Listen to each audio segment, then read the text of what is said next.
Hey, what's up? I got some more lore content for you guys. I have a couple of things to cover for this one. I'll be talking about Shyvana and some of my initial thoughts, and then reviewing the patch notes.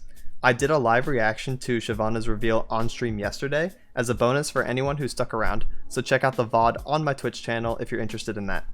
Before I get into the reveal and patch notes, if you're new, please consider hitting the subscribe button to stay up to date with my content.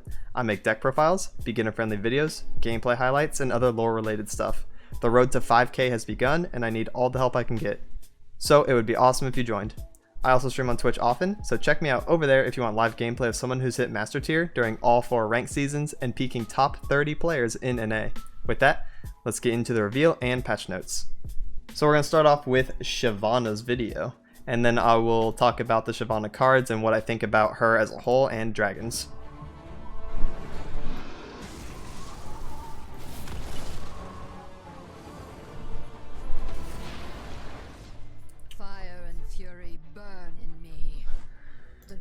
Alright, so she is a 4 mana 3/4 defensively statted, pretty good stats. I would say if she was a 4/4 she'd be on, Yasuo's level, which is like premium for a 4 cost.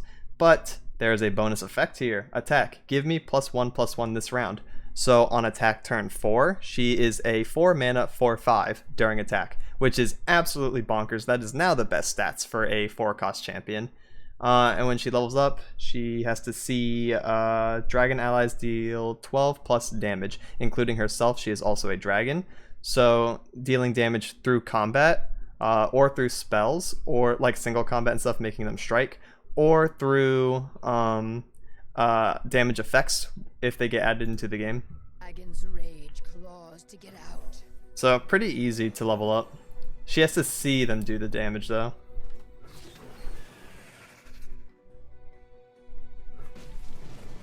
There she is. 4 mana 4/5, let's go.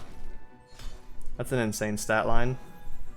She leads the Dragon Guard. Challenge lies ahead of us. This time we'll be ready for them. Alright, we got 6 mana 3/6 when I'm summoned and you behold a dragon. Go ahead and rally. Kinda crazy. So we have a scout effect for dragons. Suffer my fury.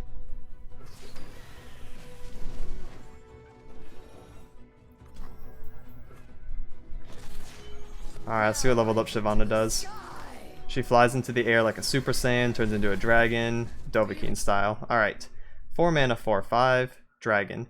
Fury, attack, give me +2/+2 this round and create a fleeting strafing strike in hand. So on attack she becomes a 6/7.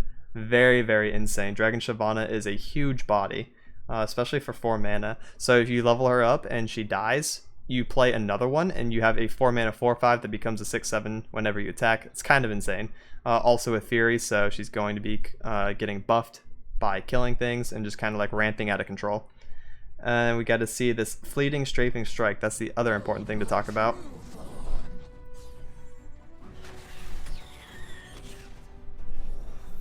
Now Shyvana takes flight. Yep.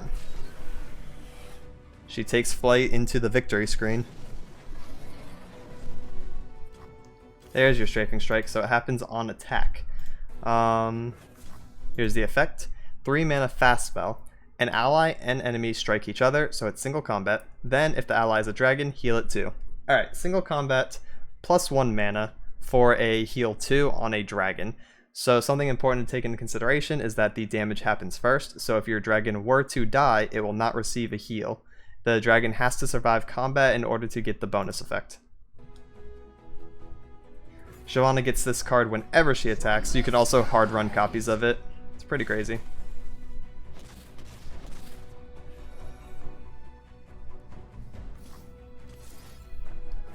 Give an ally challenger. That's the Shyvana card.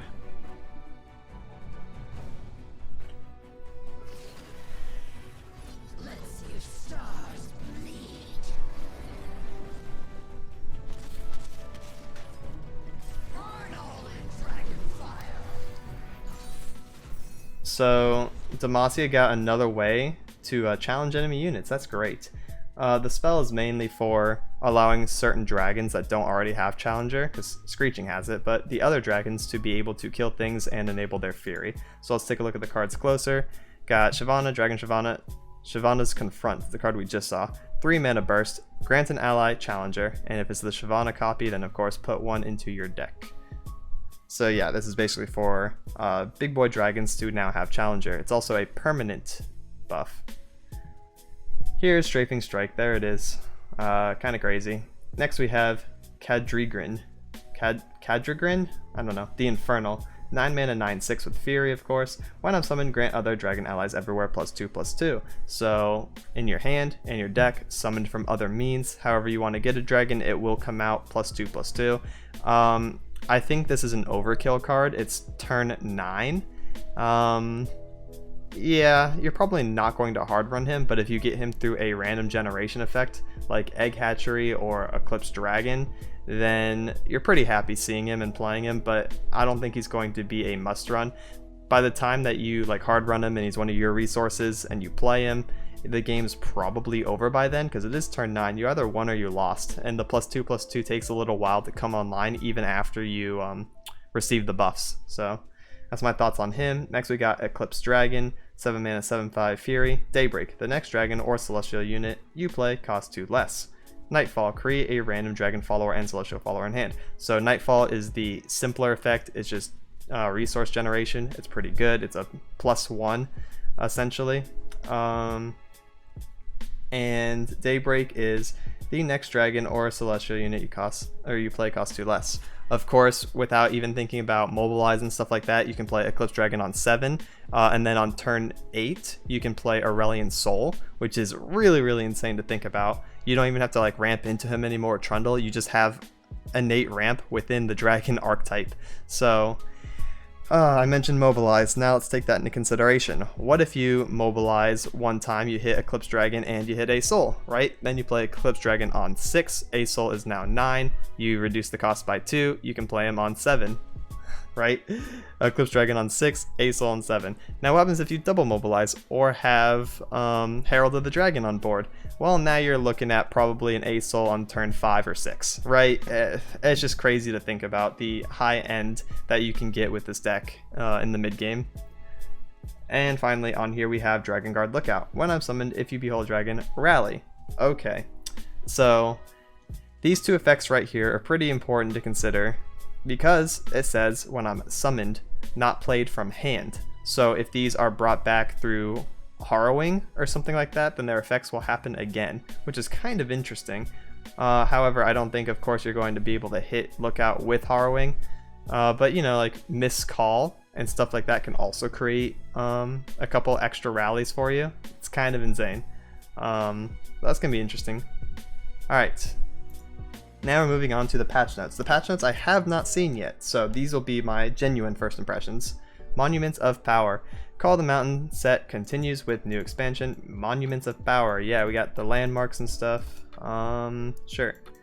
40 collectible cards, 3 new champs. Yeah. Seasonal tournaments. Okay, hold on. I remember seeing this last time. Look for a dedicated video and FAQ on October 15th. That's only a couple days from now as of the recording this video, so it's going to be nice to see the tournaments in depth. I can't wait to see that. Region Road updates. Hell yeah, we're going to get Targon, we're going to get Bilgewater and Demacia extended so I can actually get some more chests. Cool. Okay. Freljord and Shadow Isles are no longer anchored to Call of the Mountain cards. They can now drop anything. So you're not going to see, you know, Nightfall and Troll stuff as often. Card updates. Yep, here we go. Ruben Zoo. Balance changes. Genevieve starting off with a HP nerf. I thought they'd hit the attack. Okay, 6 mana, 5/4. She's still fine. Genevieve's stat profile let her 2 consistently kill multiple units and significantly narrowed options for effective counterplay. The adjustment should make her slightly less effective, especially outside of dedicated scout decks. Oh no, she's still fine. You can still hit 2 things. You can hit like a really weak unit, and then you can hit a unit that she trades up into. I mean, the situations are not going to change based on that 1 HP too much. You can also still hit her with like Bannerman. You can still hit her with Ranger's Resolve. You still have back-to-back, you know, like, I don't know. The nerf is nice. It's going to slap scouts on the wrist yet again, but overall I think she's still going to be run. If she's not going to be run and people like Cytheria over her, I can understand that, and Cytheria will be a good replacement. Bastion already getting a nerf. Wow, that's crazy, really, huh? Overall, we're happy with last patch's adjustments to Bastion functionality, but it's currently too efficient. A cost increase should limit its most punishing use cases and generally make the card more fair to face. Oh, right, you can't just cast Bastion with your spell mana anymore, so you can't play, you know, Heimer on 5 with Flash of Brilliance and Bastion to protect him. Oh, that's so sad. It's almost like I called this card was going to be so bonkers. Although everyone did, it doesn't really take a rocket scientist to see that this card was so broken at 3. 4 makes sense, now you have to cast it with 1 real mana. And yeah, you don't have the perfect safety of your spell mana anymore. This is going to be a pretty good hit to Heimer, as I was talking about, and also more importantly to the meta deck of Lee Sin.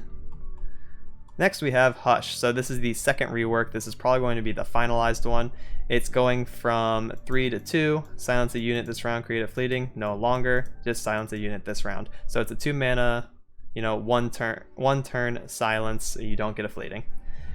As we previewed in the last edition of Patchnotes, we've continued to evaluate Hush over time and listen to your feedback. We want Targon to retain its unique strength of being able to silence champions, and for Hush to remain a powerful tool for Targon decks. At the same time, Hush's repeatable aspect too often prevented effective counterplay, while also giving it significant flexibility as a wide defensive tool, a capability that isn't intended as a regional strength for Targon. Makes sense. To resolve these issues, we're removing Hush's repeatable aspect while reducing its cost, which should better focus the card on its core intended function. The cool thing about Hush now is that you can still use it on your own units. I kind of like that they kept that. I have some like love and hate for that, but like you can Hush your own Frostbitten unit and still get a hit in. You can Hush something that gets like Whimsied. I think that's cool. So we're gonna see more Hush in the future for sure. Living Legends. Fill your hand with random fleeting celestial cards, refill your mana. Fill your hand with random, refill your mana gems to full. This no longer refills your spell mana. That's fine. The only case that you ever really use Living Legends effectively is if you have Aesol on the board and it all costs 0 anyways, so like what's the difference? The ability to refill your spell mana even if you had none in addition to your mana gems, giving Living Legends overly swingy top end potential, together with a lack of Behold requirement. This too often made Living Legends almost strictly superior to other expensive Celestials. With this change, we want to preserve the card's potential alongside a running soul, reducing its general power and flexibility. Okay, sure. That doesn't make all that much of a difference. And that's it for the balance, really? Living Legends, Hush, Bastion, Genevieve? Wow. It's a pretty small patch, but we got new stuff coming out, so they want to, like, you know, pull some punches. That makes sense. Labs. Quicker rotation for labs. Okay. You'll get to try out decks built around the new landmarks. That sounds fun. Can't wait to try out the new labs. I really like these ones. The single player labs were great. Love it. But I also really like the new deck labs where people can like go in, try out the different decks, see if they like them, see if they want to invest the resources into them. I think that's a really healthy lab design. An old favorite returns in with a few tweaks. Oh, okay. Old lab. Few tweaks. I guess we'll see what that is as well. A landmark occasion, week 1. Choose from 6 decks. So we got the Howling Abyss, we got the Arena, the Docks, the Spring, University, and Vaults. Cool. ARAM week 2. Our first lab is back with a few changes. Rather than building a deck, choose a mulligan champion. Oh, it's ARAM. Right. I remember that lab. Oh, cool. Alright, new boards. We got the Halloween board. I really want this. It is adorable. As you can see by my mouse tracker design, I am really Halloweened out. Halloween is my favorite holiday, so I'm very excited for this. This looks nice. Wow, that's really pretty. I wonder what the music sounds like in the background. New Guardian. He's not too spooky. I kind of wish it was something more Halloweeny, but we got an Infernal Drake here, a little baby Infernal. He's kind of cute. Favorite food? Barbecue. That's important. I'm glad I know that. 2 new card backs, Boo and Dragonborn. Wow, Dovahkiin reference, Pog. Also, it's really adorable. He's got a little sheet on, he's gonna go trick-or-treating, little devil tail. I like that card back, it's nice. 4 new emotes available for purchase. Tom being a smug asshole. Aesol, pretty good shades. Popping off Leona. Soraka's like, why me? Why was I put into this game, man? Pretty good. Harrowing bundle. 1332 coins, includes the okay, well, what about the KDA bundle? Can I please see that? So this is like 15 bucks. All right. Dragonboard bundle, 40 bucks. You get a deck, you get the Infernal Drake, you get the card back, you get the emote. Depending on what cards are in that may or may not be worth it. There's nothing like cosmetic besides the card back in the... Like, I wish you could get a board too, but that's alright. Mid-range beatdown. That is true. That's how it's gonna be. I think Shyvana has a real chance to be a meta contender. Tom and Soraka, not as much. Shyvana has the realest chance. Because dragons are already like a mid-tier deck strategy right now with a bunch of different variations, and Shyvana just like cleans it up and brings a lot of power. We're adding new archetypes to the expeditions pool. Great. Can we like reduce the amount that we see daybreak stuff? That'd be nice. Oh my god. Ranks will be disabled. Oh my god, we got the new season right now. That's awesome. Alright, cool. So I'm going to push for master tier again when the ranked reset happens. Very cool. Might also go for rank 1 this time. People don't get too far ahead of me. So I'm ending this season still in top 100. That's pretty nice. Peak top 30, chilled around top 50 for a while, end in top 100. Alright. Can't be too mad about that. Ranks will partially reset. Yet Master King will drop the platinum. Diamond plat will drop. Gold, yeah. All the usual. The icon looks really good. New quests. Okay. Miscellaneous. Lulu and Lulu 2 are updated. Yep. Cool. Alright, looks like that's everything. Pretty small overall. But yeah, that's it for this one. Please like and subscribe if you thought this video was informative or entertaining. It really helps me out since I'm still trying to grow.